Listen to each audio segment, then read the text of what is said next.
Salut à tous, aujourd'hui je vous montre 3 choses vraiment utiles qui me servent très souvent sous DaVinci Resolve. On y va. Première chose, j'ai parlé déjà des speed ramps ou des remappages temporels dans ma série de tutos pour débutants sur DaVinci Resolve. Je vous mets le lien de la playlist ici. Et aujourd'hui, premier point, ça va être de parler justement du speed ramp et de le faire vraiment de manière beaucoup plus complète que ce que j'ai proposé dans ma vidéo dédiée.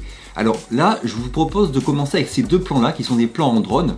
J'ai déjà construit un petit speed ramp rapide, là juste pour l'exemple, entre ce plan là et celui-là. Donc j'ai déjà fait le petit speed ramp. Maintenant, on va le compléter avec deux choses pour qu'il rende mieux. La première chose, ça va être d'ajouter un petit flou de zoom entre ces deux plans. Pour ça, on va aller dans l'onglet couleur. Je vais prendre le premier plan, je vais y ajouter un petit nœud en série, je vais aller prendre flou de zoom, je mets flou de zoom dans ce petit nœud, et là on va ajouter des points clés. Donc je vais aller à la fin du plan, sur la dernière image, et là je vais mettre l'intensité de l'effet à 0,5. Voilà. Je vais revenir de 4 images, 1, 2, 3, 4, je vais remettre un petit point clé, et là je mets à 0. Ensuite, je prends le second plan, pareil, je vais créer un nœud en série, je vais ajouter le flou de zoom. Là, la première image, je vais mettre un point clé à 0,5. Voilà, j'avance de 4 images, je remets un point clé et j'annule, je supprime le flou de zoom, je le mets à 0. Voilà, je reviens sur le montage, là on va voir comment on rend ce petit flou de zoom. Voilà, ça c'est la première chose. Deuxième chose que je vais ajouter à ce speed ramp, ça va être un zoom in. Donc je vais rajouter un petit zoom entre les deux plans. Pour qu'il soit progressif sur les deux plans, au lieu de faire un petit zoom ici et puis de calculer pour faire la même chose ici, je vais utiliser un calque d'effet. Donc ça, le calque d'effet, c'est pas compliqué. Il est ici, dans bibliothèque d'effets, effets, plan d'effet. Je le prends, je le glisse entre les deux plans. Je vais me caler sur le début de la transition. Voilà, ici, et sur l'autre plan, je vais le faire aller jusqu'au bout. Comme ça, on gardera le zoom tel qu'il se finit à la fin de la transition. Et ce calque d'effet, c'est pareil, je vais me servir de point clé pour aller créer le zoom in. Donc là, on est sur la première image du calque d'effet. Je vais mettre un petit point clé avec un zoom sans rien du tout, à 1 quoi.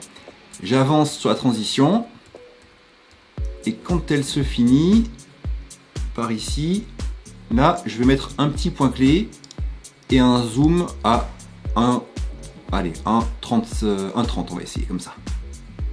Voilà. Maintenant je regarde comment ça rend. Hop, j'ouvre. Voilà.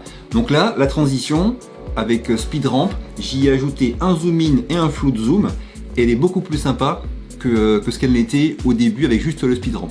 Bien sûr, pour la compléter, cette transition, on peut y rajouter un petit son, un petit whoosh là. Hop, on va prendre celui-là, tac, que je mets ici par exemple. Voilà. Donc là, ça donne quoi? Voilà, c'est un exemple. Hein. Et bien sûr, tout prend son sens quand on colle sur tout ça une petite musique qui va bien. Donc c'est pareil, je vais aller dans mes sons et je vais rajouter une musique Epidemic Sound. Je vais prendre par exemple une tranquille. Allez, on va se la jouer tranquille. On va mettre une petite musique un peu style détendu, acoustique. Voilà. Et puis là, si je fais en plein écran,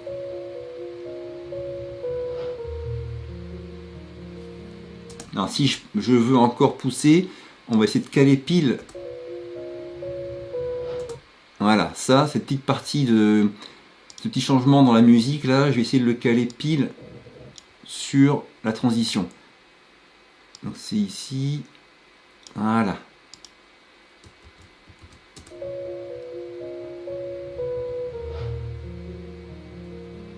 Voilà, donc je vous conseille de mettre le zoom in, le petit flou de mouvement et bien sûr tout ce qui est son, que la musique principale colle avec une transition. Ça c'est ce que je fais à chaque fois, hein. Chaque transition il faut qu'elle colle sur la musique ou alors que ça tombe bien quoi. Et aussi un petit effet whoosh si vous voulez pour ajouter un petit peu de peps à la transition. Voilà, ça c'est le premier point. Deuxième point de cette vidéo, ça va être de corriger facilement la balance des blancs. Ça c'est important et c'est vraiment pas compliqué. Je vous montre l'exemple avec ce plan là que j'ai filmé à Vancouver. Et là je vais aller dans la partie couleur. Et quand j'arrive sur couleur, ce que je fais en général, c'est de commencer par une petite correction rapide du plan, par étirer pour que les basses lumières soient près du bas et les hautes près du haut. Là c'est même un petit peu trop près, je vais baisser un peu. Voilà, et les basses lumières, voilà. Ça j'en parle dans mes vidéos sur le tuto pour débutants. Ce que je vais vous montrer ensuite, ça va être de corriger la balance des blancs. Donc pour ça, je vais étendre la partie histogramme là. Et vous voyez ici, on a les lignes bleu, vert et rouge là qui sont pas superposées. C'est souvent signe d'une balance des blancs pas forcément adaptée. Et pour ça, il y a un outil qui est très simple. C'est la pipette qui est ici en bas à gauche. Donc là, vous voyez, je vais prendre sur mon image une partie dont je sais qu'elle est blanche. Là, pour zoomer, c'est la molette. Et pour déplacer, une fois que c'est zoomé, je maintiens la molette appuyée et je bouge l'image. Donc là, je vais aller prendre la ligne blanche, là.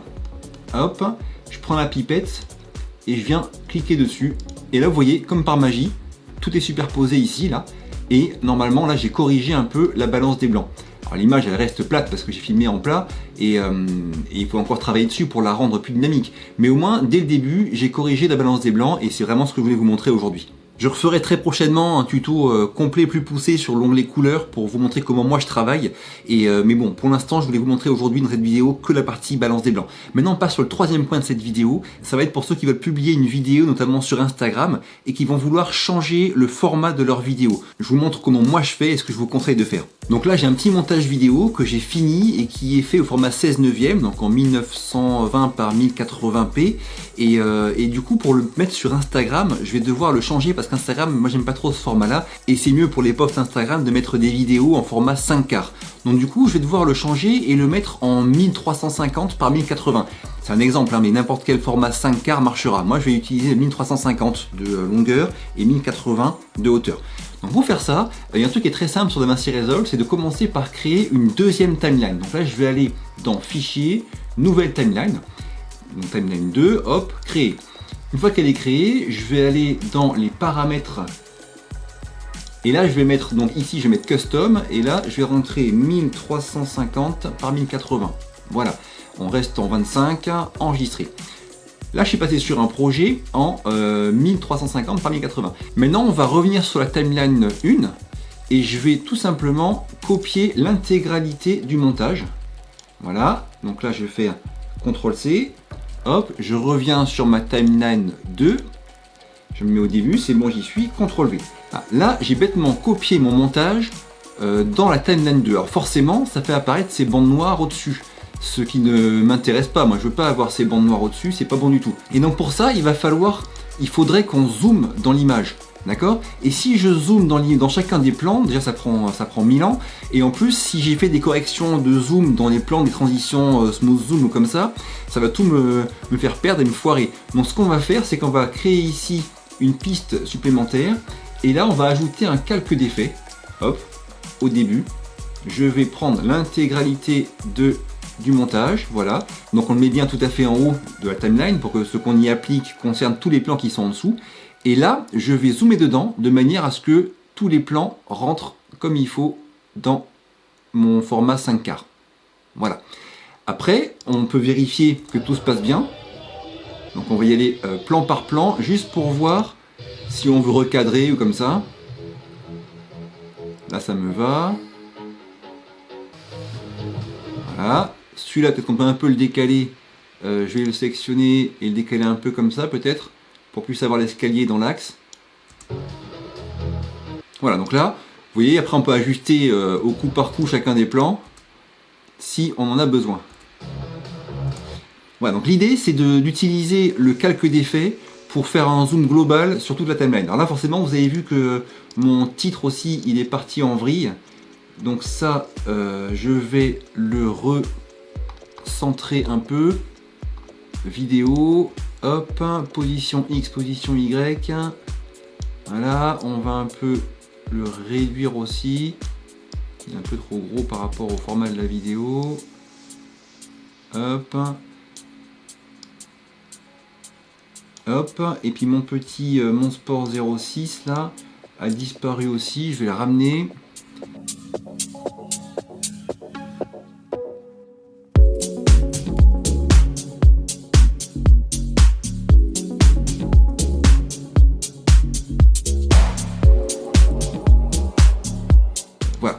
Donc vous avez vu là, j'ai assez rapidement modifié le format de l'image pour pouvoir en faire une vidéo adaptée à Instagram avec un calque d'effet. Dites-moi en commentaire si ce genre d'astuce sur DaVinci Resolve vous est utile. Si c'est le cas, un petit pouce bleu. Ceux qui ne sont pas encore, pensez à vous abonner. Je parle beaucoup de photos, de vidéos, de voyages sur ma chaîne YouTube.